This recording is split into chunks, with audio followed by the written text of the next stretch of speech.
What really jumps out at me, though, Judge, is this timeline and the lack of transparency from the White House. And you talked about this. So on November 2nd, they find classified material at the Biden Center. They don't tell anyone. On December 18th, they find classified material at the Biden garage, at their residence, and they don't tell anyone. And then on January 9th, there's a news report talking about classified material, but only at the Biden Center. The White House comes out and confirms that, but they still don't tell us about the garage, what they found on December 18th.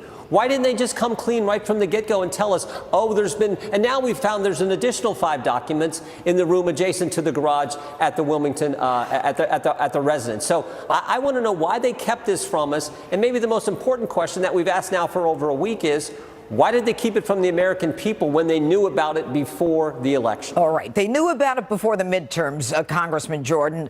You know they hid the Hunter Biden laptop story because there was a presidential election coming up. No surprise. They'd hide it so that it wasn't in play during the midterms.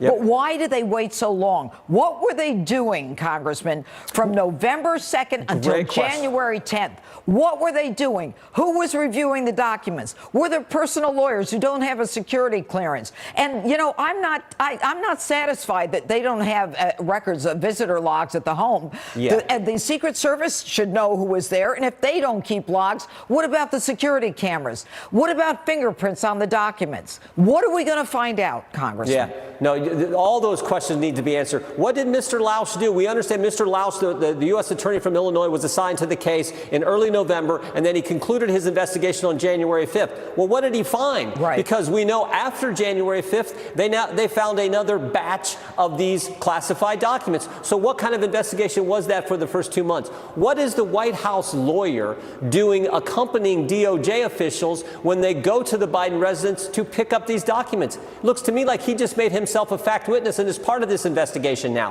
Why was he there? This was supposedly Biden's personal attorneys and the Department of Justice. What's the White House counsel's office doing accompanying the DOJ to his residence? That certainly didn't apply to President Trump. Maybe the best one is Secretary Clinton. I remember asking her specifically when she testified in front of the Benghazi committee, Secretary Clinton, you've got 60-some thousand emails. We don't want to see your personal emails. There's a thing called privacy in America. We have no right to see those.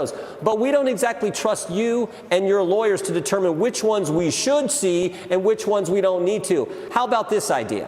Why don't we have a retired federal judge, a neutral third party, come and examine those 60-some thousand emails? And of course, her answer was no, no, no. And she got to decide. Her and her lawyers. That same thing wasn't extended to President Trump. Not only did she get to decide, Congressman, she destroyed 33,000 emails. I mean, that's called the destruction of evidence. Look, the American people understand there's a two-tiered system of justice when it comes to Democrats in this country. Whether it's Hillary Clinton or right now, whether it's Hunter Biden. Hunter Biden has been in so many messes at this point. I don't know what's taking the grand jury so long. But I'll tell you what's interesting. This whole issue involving Hunter Biden and the child support, that's a way to get some discovery on what Hunter Biden is doing, because he seems to have been paying, he says, $49,000 a month for his father's house in Wilmington.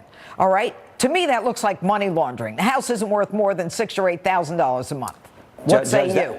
That is why Chairman Comer wants to get access to the suspicious activity reports. And understand what these are. They're suspicious activity that the Treasury Department sees on bank accounts, and they have 150 of them, we've been told. That's why he wants to see that information and focus his investigation there and build out from that premise. So that's why he's looking for it. Hopefully he'll get access to those in the course of his investigation. Well, you know what, Congressman Jordan, I trust that you guys will proceed with this with due diligence. There is so much going on, and I don't know if it's possible to get fingerprints off those files. I don't know who's touched those files. And by the way, I can't imagine a personal lawyer going in and moving files from the Penn Biden Center. There's a lot of layers to this. Why were they looking in the first place? What prompted them to go look? I think that's a fundamental question we don't have the answer to either. Yes. And who were the other people in that building who might have had access to that room? Anyway, Congressman Jim Jordan, always good to see you again.